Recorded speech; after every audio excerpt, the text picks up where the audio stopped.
First time I've done anything at a comedy festival, so yeah, if you see me shaking or anything like that, I'm not nervous. I'm excited. You know, this is all confidence piss. I had a pretty hard time when I was growing up, you know, because of all the bullying. You know, I used to get like all the hitting and the name calling. I even had my head flushed down the toilet a couple of times, and I finally brought it up with my mum. And you know, she said I was weak and that I needed to suck it up, which was really hard because I was being homeschooled at the time. But she taught me a lot of really interesting things. One of the things she did teach me was to pay attention to words. And one of the words I think is absolutely stupid is the word asthma. Because you can never actually say the word asthma while you're having an asthma attack. You're like, asthma! What was that, hazmat? What's a chasmol? I don't know why he died. He kept saying something about his hat was too small or something. Like, the word should just be, you know, like, oh, right, yeah, get him a puffer. And puffer, that's a stupid word too, because it's all the puffing that's caused the asthma in the first place. That's like, oh my God, this guy's bleeding to death. Anyone got a stabber? But I love words, and one of my favourite words is onomatopoeia. And no, it's not a guy with a bad Italian accent talking about how he pissed on the rug. Onomatopoeia. No, what it is, it's a word that sounds like the word it's talking about. Like the word knock sounds like knock. The word sizzle sounds like sizzle. You know the word douche sounds like when you're walking around Civic and you see a car drive past with its window down, its stereo blaring, just douche, douche, douche, douche, douche, douche, douche.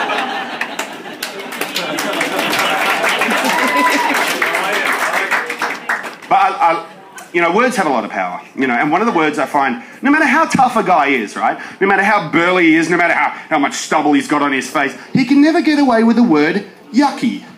Oh, bloody hell, this bloody beer is yucky. And ladies, no matter how attractive that a lady is, they can never get away with the word minge. I just need you to get down and taste my minge.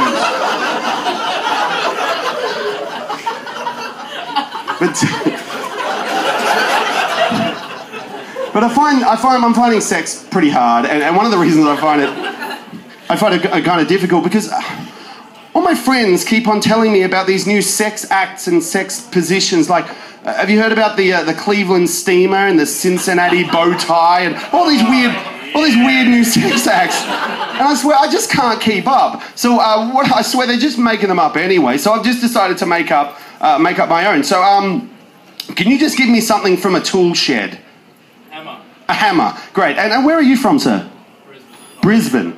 Okay, great. So basically what you do is you get any place and then any object, and you've just created a sex act. So now you can go, oh yeah, we just had a few beers, and the next thing you know, I was given her the old Brisbane hammer.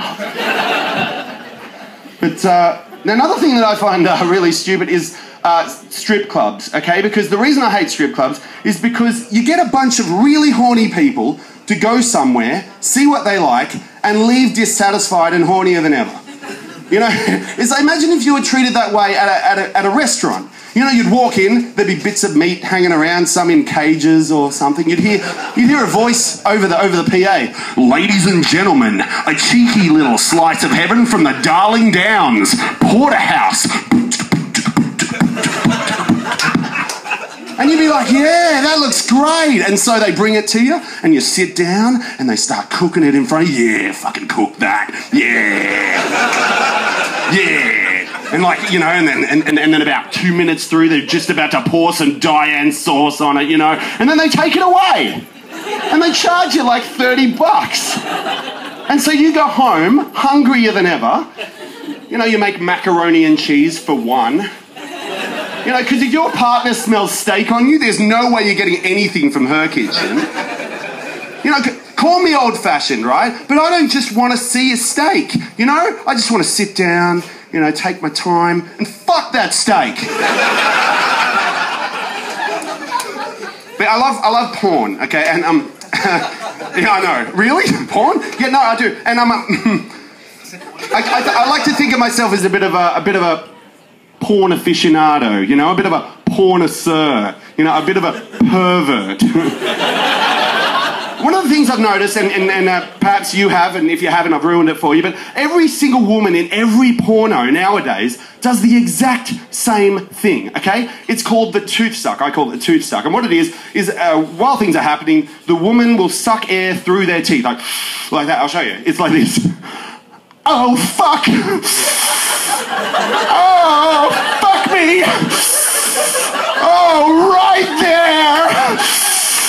And I swear, it's the most unrealistic thing ever, because the only time that my wife ever did that is she was walking down the hallway and she smashes her knee against the wall. She's like, oh, fuck. Oh, fuck me. Oh, right there. And I run in and go, oh my God, are you okay? Do you need a stabber? Because she's got...